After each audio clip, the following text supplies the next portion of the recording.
Mes chers amis, aujourd'hui, c'est journée de Gimel Tammuz, le troisième jour du mois de Tammuz, comme on a eu l'occasion de parler les 2 derniers jours, et que nous n'avons vraiment pas un terme. Comment appeler ce jour? Sauf comme on a dit hier, on a parlé de Rabbi Yehuda Hanassi, la petira, passer d'un état à un autre état. Il y avait certainement un changement. Comment décrire ce changement? C'est au-delà de nous. On regarde la Gemara qui nous dit Yaakov Avinu, Lomet. Yaakov n'est pas décédé. Et la Gemara pose la question claire. Pourtant, la Torah nous dit qu'ils l'ont enterré. La Torah nous dit qu'ils l'ont embaumé. Nous savons qu'il y avait tout un funérail. Dit la Gemara, puisque ça nous paraissait qu'il était décédé. Comme Rachid est précisé, Nidma lahem shemet. Ils avaient cette impression. Avol chai. Mais il est vivant. Est-ce que nous sommes capables de comprendre cela? Non. Mais je peux vous poser la question, est-ce qu'on est capable de comprendre de la vie? On voit que ça fonctionne, on voit un corps qui est vivant, qui bouge, qui marche, qui écoute, qui s'exprime, etc. Donc, il est vivant.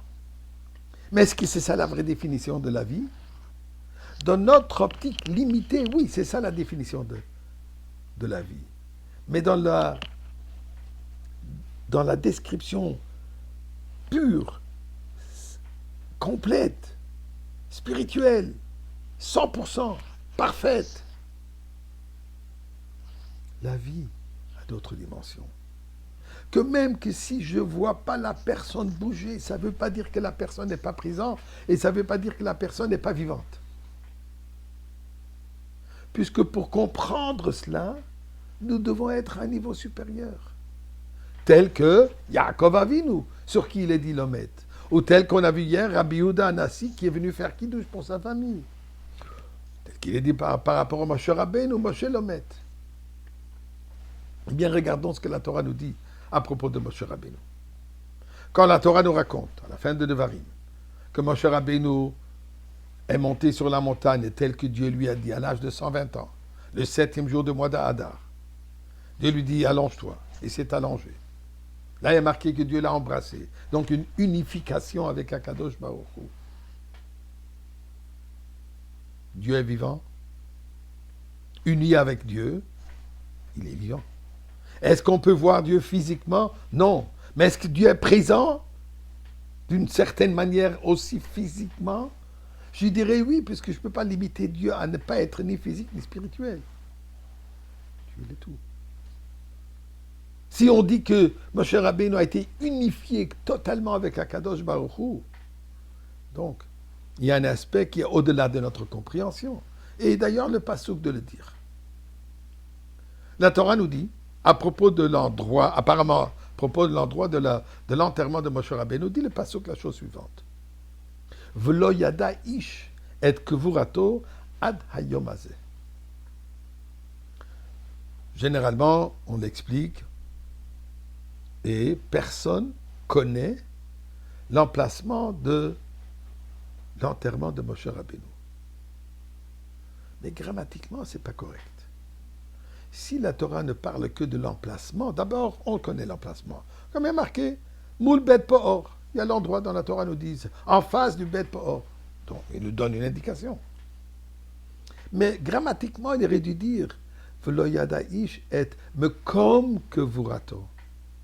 L'endroit de son enterrement. C'est pas ça ce qu'il est dit, et kevurato, son enterrement. La Torah peut-être nous dit la chose suivante. Loyada, date, qui veut dire une compréhension absolue, quelque chose avec quoi on peut s'identifier, ça devient part intègre de notre compréhension, de notre sagesse, loyada. Impossible. Ish. Un être humain ne peut pas comprendre ce que c'est l'enterrement de Moshe Rabbeinu. Ni la vie, ni le décès, ou plutôt la disparition de Moshe Rabbeinu, on comprend. Est-ce que nous, on est capable de comprendre comment Moshe Rabbeinu a vécu 3 fois 40 jours au ciel, sans manger, sans boire, sans... On ne comprend pas.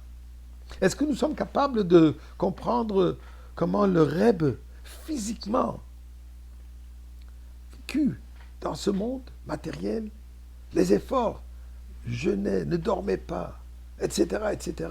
Des heures et des heures debout à distribuer des dollars, quelque chose qui est humainement impossible. On ne comprend pas ça. On ne comprend pas non plus quand il est plus avec nous. Mais c'est ce que nous savons, qu'il est présent. Il nous guide, il nous bénit, il nous conseille, il nous répond. Il nous mène où?